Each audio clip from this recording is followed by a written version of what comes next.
nyonso ya molili batia na bomoi nanga contre libala nanga contre santé nanga contre mosala nanga contre mambongo nanga. Ça a toujours été un plaisir de vous savoir connecté à la chaîne de Jésus-Christ. Chers téléspectateurs, nous vous saluons pour votre fidélité à la chaîne de Jésus-Christ et bienvenue à votre mission dénommée la pratique du combat spirituel. Ici, nous expliquons les différentes réalités du combat spirituel à la lumière de la parole de Dieu. Comme d'habitude, nous avons sur ce plateau les disciples de Jésus-Christ, Papa Paul Otepa. Il est missionnaire au sein de la fondation Olangi Osho et formateur au sein du centre Péniel. Papa Paul Otepa, shalom. Shalom Joseph. Merci pour votre disponibilité. Nous sommes en train d'aborder la thématique sur le jeûne et prière. Nous avions eu à parler de la définition du jeûne. Nous avons parlé de son fondement, combien de sortes il y a des jeûnes et prières. Et maintenant, là, pour un second temps, nous allons parler de la finalité du jeûne. Quelle est la finalité du jeûne, Papa Paul Otepa? La finalité du jeûne, c'est d'atteindre l'objectif qu'on s'est fixé au départ. Rappelez-vous du jeûne de Daniel. Il avait un objectif. Lui voulait obtenir sa réponse de la part de Dieu. Mais puisque la réponse n'est pas venue à la durée qu'il s'est fixée, mais il a continué par la grâce du Saint-Esprit jusqu'à ce qu'il a obtenu sa réponse. Donc, la finalité d'un jeûne et prière, c'est d'atteindre l'objectif pour lequel ce jeûne a été décrété. Est-ce qu'il peut y arriver que vous fixez une finalité ou un objectif à atteindre avec votre jeûne, mais qu'à la fin, vous n'arrivez pas à atteindre le résultat escompté? Oui, je m'attendais à cette question. Parce que là, maintenant, c'est là où la foi joue maintenant. C'est comme ça que même les parents à l'époque nous ont interdit, et nous, conducteurs de prière, de dire avec effet immédiat. Nous avons ainsi prié avec Jésus-Christ est souverain. Dieu est souverain. Il agit, il peut agir immédiatement, et peu après ou plus tard. Et c'est comme ça que dans les jeûnes, nous avons dit à l'émission précédente qu'il faut avoir une dose de foi très élevée. Parce que par la foi, tu peux comprendre que le Seigneur a déjà agi et tu clôtures ta prière. Même si tu ne l'as pas encore palpé. Et ça va se concrétiser. Parce que la Bible dit, lorsque vous avez prié, si vous ne doutez pas, si vous croyez, vous le verrez s'accomplir. Et donc, il ne faut pas penser que lorsqu'on a demandé un véhicule à Dieu et qu'on s'est fixé de jeûner pendant une semaine et qu'après une semaine, on n'a pas vu le véhicule matériellement, c'est-à-dire que le Seigneur n'a pas agi. Non. Il a donné, mais maintenant, il faut attendre la matérialisation. Mais pour attendre, il faut avoir une dose de foi élevée pour croire que le Seigneur a exaucé ma prière. C'est ça le problème avec les jeûnes et prières. Parce qu'il y a des gens, certains frères qui pensent que c'est automatique. Si les 10 lépreux avaient exigé une guérison immédiate, vous pensez qu'ils allaient quitter Jésus-Christ lorsqu'il leur demande d'aller se montrer au sacrificateur? Non. Parce qu'ils n'avaient pas encore la guérison. Mais ils sont quand même rentrés. La Bible parle que c'est en cours de route qu'ils se sont retrouvés guéris. Donc le Seigneur, il est souverain. Donc tout est une question de la souveraineté de Dieu et aussi de la foi. Parce qu'à d'autres personnes, Jésus a donné une guérison immédiate. Et à ces 10 lépreux, ils devraient partir se baigner à la rivière Siloé pour pouvoir trouver la guérison. Papa, combien de temps doit-on jeûner pour réussir son jeûne? Selon le temps que l'on s'est fixé au départ avant de commencer le jeûne. Voyez-vous? Parce qu'avant de commencer le jeûne, vous-même, vous vous fixez déjà un temps. La Bible dit que Daniel s'est fixé 7 jours, n'est-ce pas? Oui. Mais il est allé jusqu'à 21. Ça, c'est Dieu. Donc, vous vous fixez, vous dites, je vais faire le jeûne pendant 3 jours. Ça, c'est toujours inspiré par le Saint-Esprit. Ne décidez pas charnellement.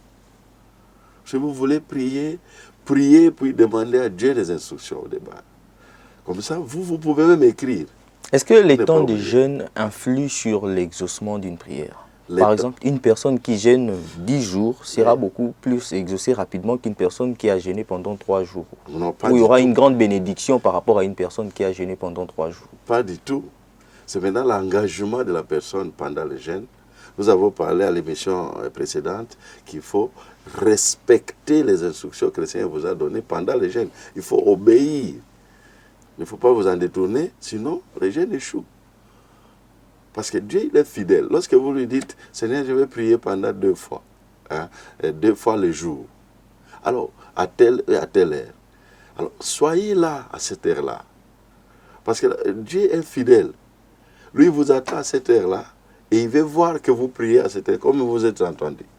Et à la fin du jeûne, il va donner ce dont vous avez besoin. Donc, le plus important, c'est de respecter l'engagement que vous vous êtes donné avec le Seigneur et aussi de le faire avec discipline. Oui. En fait, Papa, quelle est la place de la discrétion dans le jeûne? Oui, le jeûne en tant que stratégie de prière, c'est la même instruction que le Seigneur a donnée pour la prière, qui est donnée aussi au jeûne.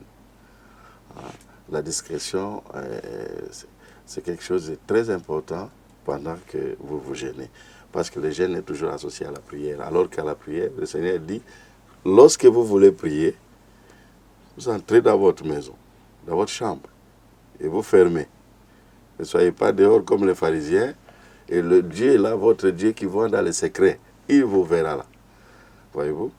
Donc quand vous vous jeûnez, n'allez pas la journée dire aux gens, moi je suis en jeûne, je suis en jeûne. Non. Là, vous êtes en train de vendre votre stratégie. Donc, c'est une stratégie, il faut être discret dans le jeûne. Une personne qui manque de discrétion pendant son moment de jeûne ne sera-t-elle pas exaucée? Dire qu'il ne sera pas exaucé, bon, peut-être oui. Pourquoi? Parce qu'il n'est pas dans les instructions. Parce que l'instruction qui est donnée pour les jeûnes, aussi bien pour la prière, c'est d'être dans la discrétion. Mais si vous n'êtes pas dans la discrétion, vous vendez votre plan, votre programme, votre stratégie à l'ennemi, et l'ennemi contourne et il sait comment vous bloquer par d'autres voies. Mais si vous êtes là, il ne connaît même pas votre position, mais vous êtes dans la prière, alors vous êtes exaucé.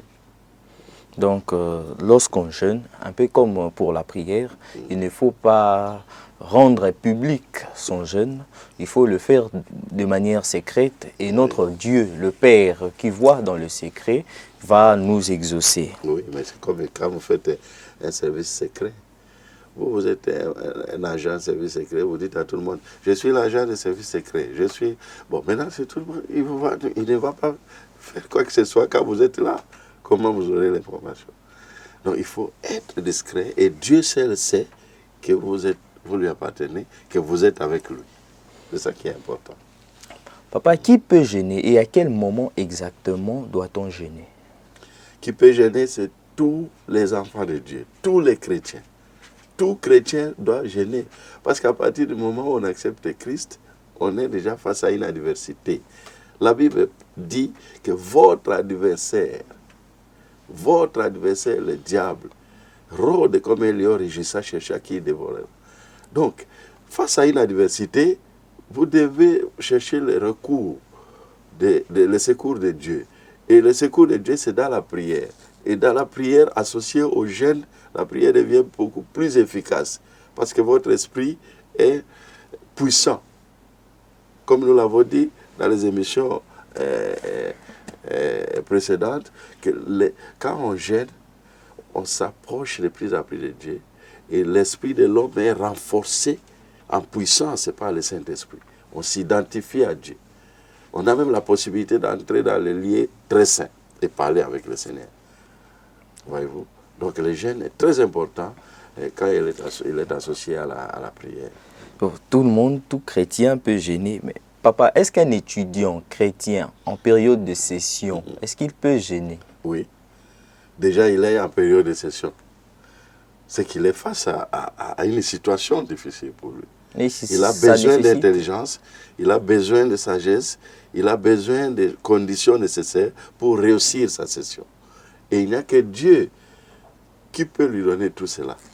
Ce n'est pas un homme qui peut donner à un autre homme l'intelligence. C'est Dieu seul qui donne l'intelligence. Ne voyez-vous pas que les jeunes pourraient contribuer à la faiblesse de son cerveau qui pourrait le conduire par ricochet à un échec? Il faut faire la différence entre le cerveau et l'esprit. Le cerveau, ce n'est pas l'esprit. Voyez-vous? Le cerveau, c'est l'anatomie, c'est le corps, la chair. Hein? Si vous avez dit la faiblesse de son esprit, je vous aurais compris. Or, si son esprit est debout, donc il est fort. Voilà. Donc, un étudiant en pleine session peut valablement jeûner et réussir ses examens. Sans aucun problème. Sans aucun problème. Bien au contraire, il sera plus fort que s'il n'avait pas jeûné et prié. Voyez-vous? Qu'est-ce que vous conseillez à un étudiant comme ça qui doit jeûner? Quelle solution ou bien quelle modalité de jeûne vous pouvez conseiller à un étudiant qui est en session, qui doit jeûner? Comment vous lui conseillerez de faire son jeûne? C'est d'être dans la sanctification. Il peut jeûner, mais plus rechercher la sanctification pendant son jeûne. Bon, si vous demandez cette question, vous posez cette question par rapport aux sortes de jeûnes, non, je n'ai pas une sorte à lui imposer. Parce que là aussi, c'est toujours le Saint-Esprit. Parce que, Joseph, il faut retenir que quand on est nombreux en tant qu'étudiant dans un auditoire, nous n'avons pas le même problème. Nous n'avons pas le même problème. Chacun a ses origines, a ses condamnations, a ses malédictions, a ses lois établies de ses origines. Et c'est tout cela qui influe sur notre vie en tant que personne. Et donc, vous ne pouvez pas vous comparer aux autres lorsque vous êtes dans un auditoire. Vous devez connaître votre problème. C'est pour ça que même au combat spirituel ici, on insiste sur le fait qu'il faut connaître votre problème à vous quand vous venez ici. Parce que si vous venez ici, vous commencez à regarder les gens et tout ça, non, vous n'aurez rien. Et vous allez repartir pour dire non, j'étais là aussi, il n'y a rien. Non, non, ici, il y a quelque chose. Mais il faut maintenant savoir quel est le problème que vous a amené. Qu'est-ce que vous cherchez? Ce n'était pas pour rien lorsque Jésus pose la question à Bartimée, il dit, que veux-tu que je fasse pour toi? Tu crois que Jésus ne voyait pas que Bartimée ne voit pas? Mais il a voulu que lui-même choisisse sa priorité. Il y a plusieurs problèmes. Il avait beaucoup de problèmes. Il n'avait pas à manger, il était sale, il ne voyait pas. Mais maintenant, toi, là, quelle est ta priorité? C'est à chacun de choisir. Alors, tout n'est qu'une question de conscience. Tout à fait. Conscience personnelle. Papa, qu'en est-il de cette femme enceinte qui, après avoir jeûné, connaît des problèmes de santé suite au jeûne? Oui. Si elle connaît des problèmes de santé suite au jeûne, il y a deux choses. Soit ce n'était pas une recommandation de Dieu quand elle a jeûné, soit qu'elle n'avait pas obéi, elle n'avait pas respecté les instructions que Dieu lui a données pour ces jeûnes-là. Ce sont des cas qui peuvent conduire à ce genre de situation. Est-ce qu'une personne malade peut jeûner? Oui, une personne malade peut jeûner. C'est toujours dans le même sens qu'une femme enceinte. D'ailleurs, au combat spirituel, on nous accusait toujours de faire jeûner les malades. C'est pas dans les normes médicales et tout ça. Mais nous disons, nous n'avons jamais obligé aux malades de jeûner. Ici, au combat spirituel, d'ailleurs, nous disons, lorsque vous prenez votre médicament, le médicament, d'abord, c'est une révélation que Dieu a donnée. S'il existe un médicament, ça veut dire que Dieu a donné une révélation.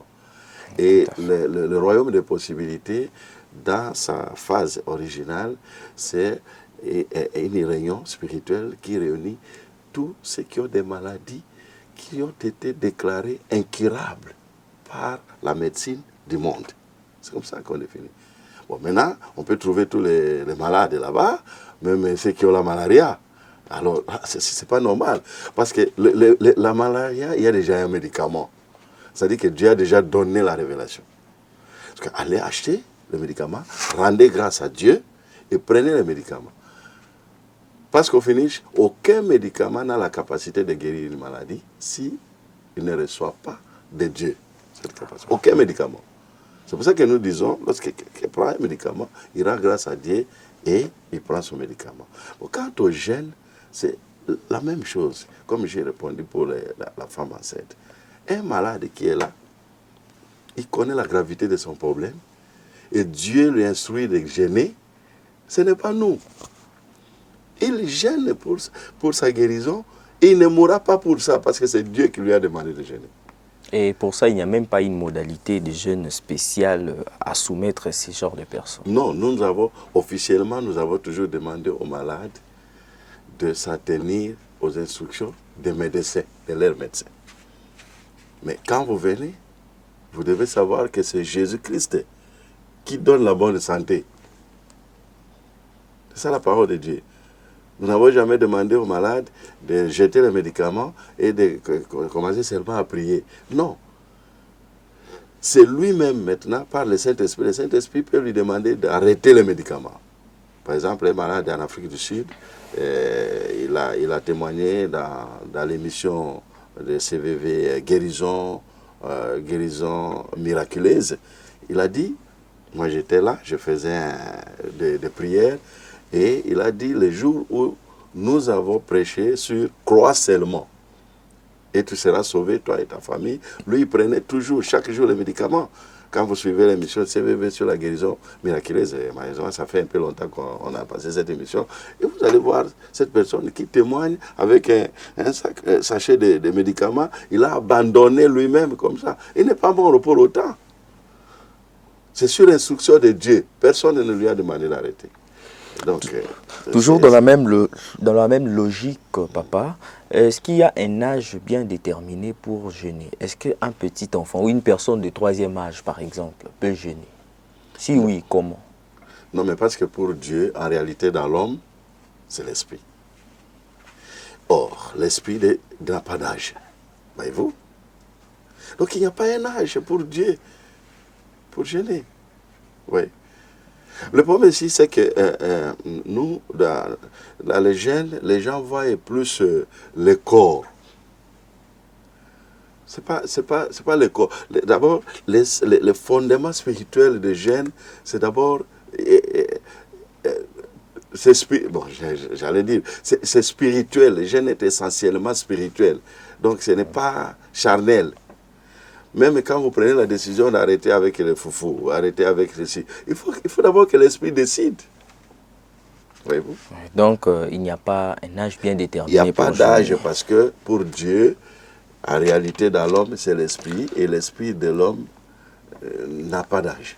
Donc, il n'y a pas un âge déterminé pour pouvoir jeûner. Et cela s'appuie même au niveau des Écritures dans le livre de Luc, le chapitre 2, le verset 36 à 38, où on parle de la prophétesse Anne, âgée de plus de 80 ans, mais qui jeûnait. Elle était déjà veuve, mais étant âgée de plus de 80 ans, elle jeûnait, elle continuait à jeûner. Voilà. Sinon, papa, est-ce que le jeûne forcé est bon? Le jeûne forcé est bon, non, et oui aussi. Non, pourquoi? Parce qu'on ne peut pas forcer un jeûne. Le jeûne, nous avons dit ici, a un caractère volontaire. Voyez-vous? On a dit une abstinence, une privation des désirs charnels, mais qui doit être volontaire. Oui, pourquoi? Dans une certaine mesure, lorsque vous êtes face à des personnes ignorantes, inconscientes, et qui sont sous votre responsabilité, voyez-vous? Donc c'est vous qui connaissez les problèmes. C'est vous qui vous adressez à Dieu. Mais vous les soumettez à cette stratégie pour réduire un peu les désirs de la chair. Mais sur le plan spirituel, c'est vous qui prenez langue avec le Seigneur. Par exemple, les enfants, vous voyez, les personnes qui sont immédiatement proches de vous. Hein? Les enfants, quand je parle des enfants, ce n'est pas les mineurs. Hein? Je parle des enfants qui sont sous votre responsabilité et qui ne comprennent pas les enjeux de leur situation. Mais toi, qui es parent, tu connais, tu peux dire aujourd'hui, nous sommes à prière. Personne ne va sortir et nous sommes à prière. Nous n'allons pas manger aujourd'hui. Il ne va pas mourir pour autant. Et d'ailleurs, c'était la stratégie du ministère chrétien du combat spirituel. C'était dans la vision même. Le week-end, là, c'est le break hein, dans des maisons. Le vendredi, samedi, on ne prépare pas. Et dans toutes les maisons, au combat spirituel, c'est ça, c'est la règle, c'est la vision. C'est ce que nous faisions. Mais là, qu'il y a des enfants, ils peuvent ne pas manger, mais pas les mineurs. Effectivement. Mais papa, qu'en est-il de ces parents qui obligent à leurs enfants de jeûner sous prétexte qu'ils sont sorciers? N'est-ce pas de la maltraitance? Oui. Moi je dirais à ce moment-là que c'est... Parce que l'enfant là, d'abord, lui-même est, je peux dire, lui-même est adversaire. Lui, il a l'esprit d'adversité aux choses de Dieu. C'est vous qui êtes parent qui peut prendre la décision de gêner à sa faveur, de prier Dieu pour qu'il soit libéré. Ce n'est pas à lui de prier, parce qu'il ne va pas prier. Il ne va même pas gêner. Et ça va apparaître comme une maltraitance. Et c'est vrai, c'est la maltraitance. C'est vraiment aussi, c'est la maltraitance. Parce que lui n'a pas le même esprit que vous. Il n'a pas le même Dieu que vous. Mais c'est vous qui lui voulez du bien. Vous pouvez prendre contact avec Dieu à sa faveur. On a vu des parents gêner pour les enfants. Ouais. J'ai vu des gens gêner pour la famille.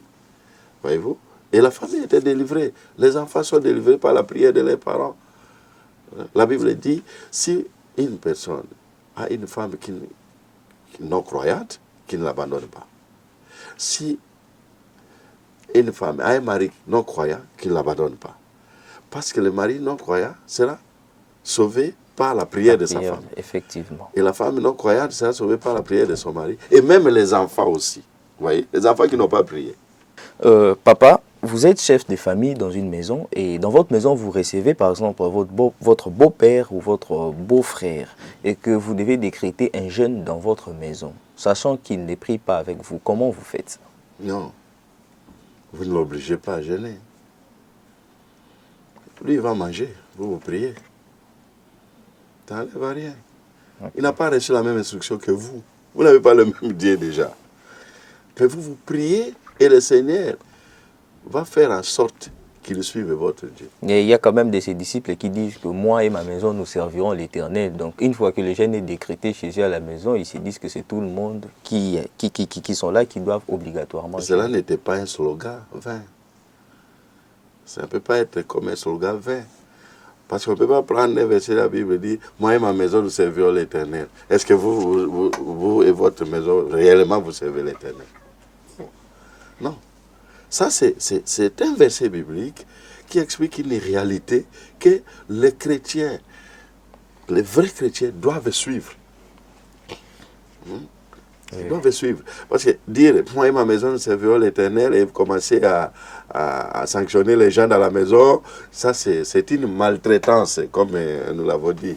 Ce n'est même pas ça, le christianisme. Est-ce qu'une personne qui fait du jeûne forcé peut être exaucée dans sa prière? Une personne qui est entrée en jeûne par force, est-ce que sa prière peut être exaucée? Non. Nous avons dit ici que lorsque vous forcez, c'est non et oui. Lorsque vous forcez, vous prenez la responsabilité d'intercéder. Voyez-vous? Parce que c'est vous qui connaissez ce que vous cherchez pour cette personne-là. Lui, elle est ignorante. Mais si elle connaît, par exemple les JCC, qui ont déjà appris qu'est-ce que c'est le jeûne et tout ça, et qui ont grandi, qui sont à la maison, on dit on va jeûner aujourd'hui, il dit non, je ne gêne pas. Alors de telles personnes, même s'il prie, ça ne va pas aller. Sa prière ne sera pas exaucée. Parce qu'à moins qu'il ne connaisse pas, lui, il connaît déjà. Il est déjà enseigné. Il connaît l'importance. Mais il ne veut pas jeûner, même quand les parents ont décrété un jeûne. Donc c'est un rebelle. Et vous voyez, la rébellion, ce sont les gens qui ont des yeux pour voir, mais ne voient pas. Les gens qui ont des oreilles pour entendre, mais n'entendent plus. Effectivement, papa, nous sommes à la fin de ces numéros de notre mission. Un mot pour finir en beauté ces numéros. Oui, pour finir en beauté ces numéros, nous, les chrétiens, doivent prendre conscience de jeûne, de la vie de jeûne et prière. Si cette émission a été créée, c'est pour nous aider, nous chrétiens, à combattre de manière victorieuse et aussi à prendre conscience de la réalité de la guerre. Parce que nous sommes en guerre.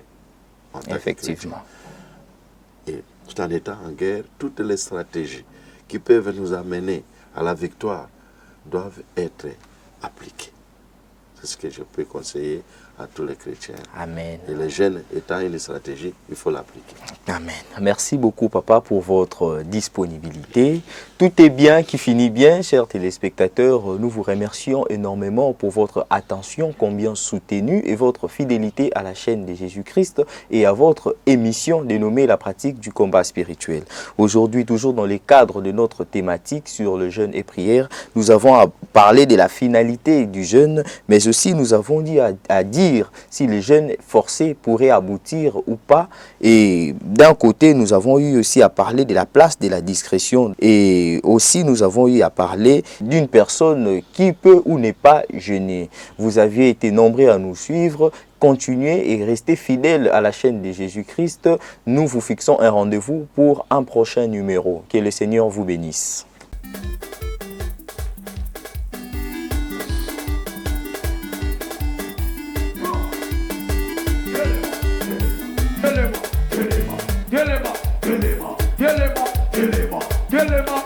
Contact nyoso ya molili batia la bomo inanga contre libala nanga contre santé nanga contre mosala nanga contre mambongo nanga